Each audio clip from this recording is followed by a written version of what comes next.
1984 সালে গবেষকরা মঙ্গল গ্রহ থেকে পৃথিবীতে আসা একটা ছোট পাথর খুঁজে পান। পাথরটা খুঁজে পাওয়ার সাথে সাথে বিজ্ঞানীরা যখন সেই পাথরটা নিয়ে গবেষণা শুরু করেন তখন তারা সেখানে এলিয়েন লাইফ অর্থাৎ মাইক্রোবায়াল লাইফের ট্রেস খুঁজে পান। ঠিক সেই মুহূর্ত থেকেই শুরু হয় পৃথিবীর বাইরের দুনিয়ায় এলিয়েনদের অনুসন্ধানের চেষ্টা। আপনারা কি অনুমান করতে পারছেন এই কাজটা সবার প্রথমে কে শুরু করেছিল? উত্তরটা হলো নাসা। সামান্য কিছু মাইক্রোবায়াল লাইফের ট্রেস পাওয়া মাত্রই নাসা যেন মহাকাশে খোদাই শুরু করে দিয়েছিল। ACTI থেকে শুরু করে কেপলার মিশন পর্যন্ত নাসা এমন অনেক মিশন করে যে মিশনগুলো থেকে এটা স্পষ্ট হয়ে যায় যে বাস্তবে এলিয়েনদের কোনো অস্তিত্ব আছে না নেই, সেটা আমি অবশ্যই আপনাদের জানাবো। পাশাপাশি এই মিশনগুলো থেকে আমরা এটাও জানতে পারি যে এক্সোপ্ল্যানেট থেকে শুরু করে ব্রহ্মাণ্ডে আমাদের সূর্যের মতো আরও কত নক্ষত্র আছে। শুধু তাই নয়, এই মিশনে আমরা মহাকাশ থেকে আসা এমন একটা সিগন্যাল পাই যেটা ব্রহ্মাণ্ডে এলিয়েনদের উপস্থিতির সম্ভাবনাকে আরও জোরালো করে তোলে। যদি এটা সত্যি হয় এবং এলিয়েনদের অস্তিত্ব সম্পর্কে নাসার কাছে কোনো প্রমাণও থাকে, তাহলে নাসা তাদের সাথে যোগাযোগ করার জন্য কি করছে সেই সব কিছু আজকের এই ভিডিওতে আমি আপনাদের বিস্তারিতভাবে জানাবো। তাই ভিডিওটা অবশ্যই শেষ পর্যন্ত দেখুন। 1984 সালের 27শে ডিসেম্বর আমেরিকার মেটিওরাইট হান্টার্সরা আন্টার্কটিকার অ্যালান হিলস থেকে মঙ্গল গ্রহের একটা ছোট টুকরো খুঁজে পেয়েছিলেন, যেটাকে নিয়ে বিভিন্ন গ্রুপ এবং ইনস্টিটিউট আলাদা আলাদাভাবে গবেষণা করে, কিন্তু তারা কিছুই খুঁজে পায় না। আর তারপর সেই সব গবেষকরা সেখানেই থেমে যান। 1996 সালে নাসার একজন গবেষক ডেভিড ম্যাকাই এবং তার টিম কৌতূহলবশত আরেকবার মঙ্গল গ্রহের সেই টুকরোটার উপরে আরেকবার স্টাডি করেন। এই স্টাডি থেকে তারা এমন কিছু প্রমাণ পায় যার ফলে এক্সট্রা টেরিস্টেরিয়াল লাইফ সম্পর্কে তাদের সন্দেহটা বিশ্বাসে বদলে যায়। তারা সেই টুকরোর মধ্যে ব্যাকটেরিয়া খুঁজে পায় যা মঙ্গল গ্রহে উপস্থিত অতীত জীবনের ছবি তুলে ধরেছিল। আর এত বড় প্রমাণ পাওয়ার পর বিশ্ববাসীর কাছে সেটা জানানো হবে না তা কি হয়? আমেরিকার প্রেসিডেন্ট এই কাজটা করেন। কিন্তু অদ্ভুত বিষয় হলো নাসার এই আবিষ্কার শুরু থেকেই বাকি সংস্থাদের কাছে একটা বিতর্কের শিরোনামে পরিণত হয়েছিল। এছাড়াও সায়েন্টিফিক কমিউনিটির নিশ্চিত প্রমাণ না থাকায় এর উপরে হাইপোথিসিসের ট্যাগ বসিয়ে এটা প্রত্যাখ্যান করে দেয়। তবে এই প্রত্যাখ্যান মহাকাশের জগতে এমন একটা নতুন শাখাকে জন্ম দিতে চলেছিল যাকে আজ আমরা অ্যাস্ট্রোবায়োলজি বলে থাকি। নাসা এক্সট্রা টেরিস্টেরিয়াল লাইফ সম্পর্কে এত বেশি জড়িয়ে পড়েছিল যে তারা একটার পর একটা এক্সপেরিমেন্ট করেই যাচ্ছিল। আর এইভাবেই শুরু হয়ে যায় মহাকাশে প্রাণের অস্তিত্ব খোঁজার মিশন।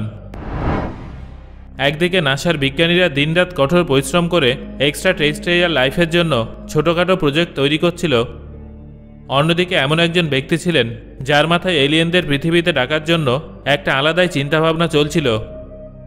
এবার আপনারাই বলুন, একজন সাধারণ মানুষ বাইরের জগতের সাথে যোগাযোগ স্থাপন করার জন্য কি করবে? নর্মালি রেডিও সিগন্যাল পাঠাবে, তাই তো?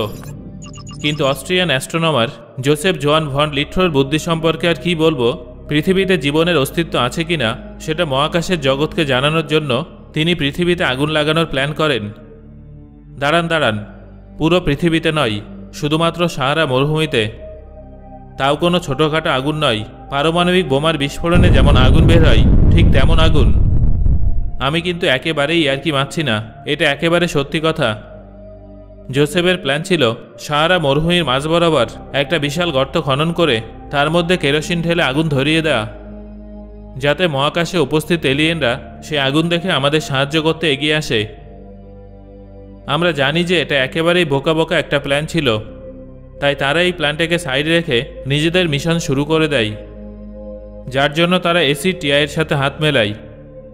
এটা এমন একটা প্রজেক্ট যা মহাকাশে সবার প্রথম শক্তিশালী ন্যারোব্যান্ড রেডিও সিগন্যাল পেয়েছিল।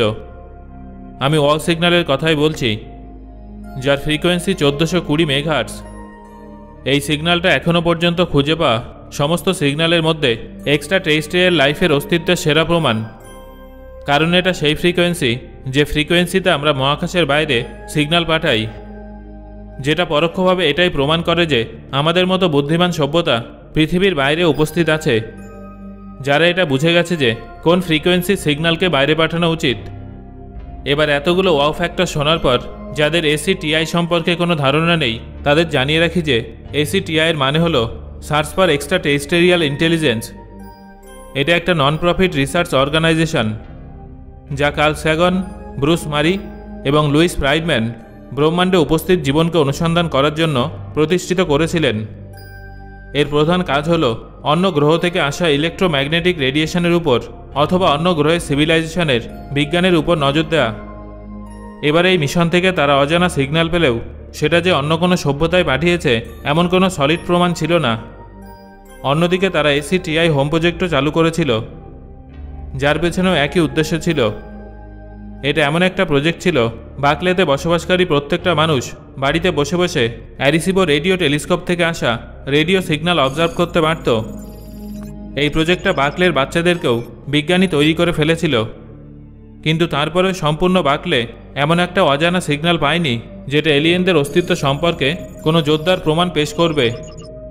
এই পরাজয়ের পরেও কিন্তু তারা তাদের এক্সট্রা টেরেস্ট্রিয়াল লাইফের খোঁজ বন্ধ করেনি, বরং তারপর থেকে ACTI এবং নাসা যৌথভাবে আরও অনেক নতুন নতুন প্রজেক্ট শুরু করে, যার মধ্যে প্রথমেই ছিল প্রজেক্ট ফোনিক্স। এই প্রজেক্টটা বিশ্ববাসীকে জানায় যে মহাকাশে 200 আলোকবর্ষের মধ্যে এরকম হাজারের অধিক নক্ষত্র আছে যেগুলোর বৈশিষ্ট্য আমাদের সূর্যের সাথে অনেকটা মেলে। কিন্তু নক্ষত্রদের খোঁজাই কি এই প্রজেক্টের আসল উদ্দেশ্য ছিল? অবশ্যই না। এই প্রজেক্টের পিছনে আসল উদ্দেশ্য ছিল এক্সট্রা টেরেস্ট্রিয়াল লাইফকে খোঁজা, কিন্তু দুঃখজনকভাবে এখনও তারা কোনো প্রমাণ খুঁজে পায়নি, যার ফলে এই প্রজেক্টটাও তাদের বন্ধ করতে হয়। এই প্রজেক্টটা বন্ধ হয়ে যাওয়ার পেছনে প্রধান কারণ ছিল রেডিও স্যাটেলাইটের অভাব, যার ফলে মহাকাশের একটা ছোট অংশই একটা টাইমে কভার করা যাচ্ছিল। অ্যালান টেলিস্কোপ অ্যারে 2005 সালে এই অভাবটাকেই পূরণ করে ACTI এবং নাসা একটা নতুন মিশন শুরু করে, যেটা ছিল অ্যালান টেলিস্কোপ অ্যারে।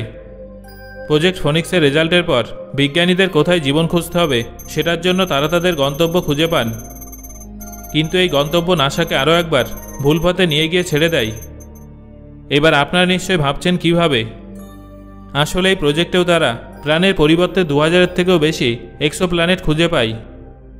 আসলে অ্যালেন টেলিস্কোপ অ্যারেতে মোট 42টা অ্যান্টেনা যুক্ত করা হয়েছিল, যার মধ্যে প্রত্যেকটা antenna multibeam synthesiser anti coincidence ফিল্টারের সাহায্যে রেডিও সিগন্যালকে 1 থেকে 9 গিগাহার্টজ ফ্রিকোয়েন্সির মধ্যে পর্যবেক্ষণ করে।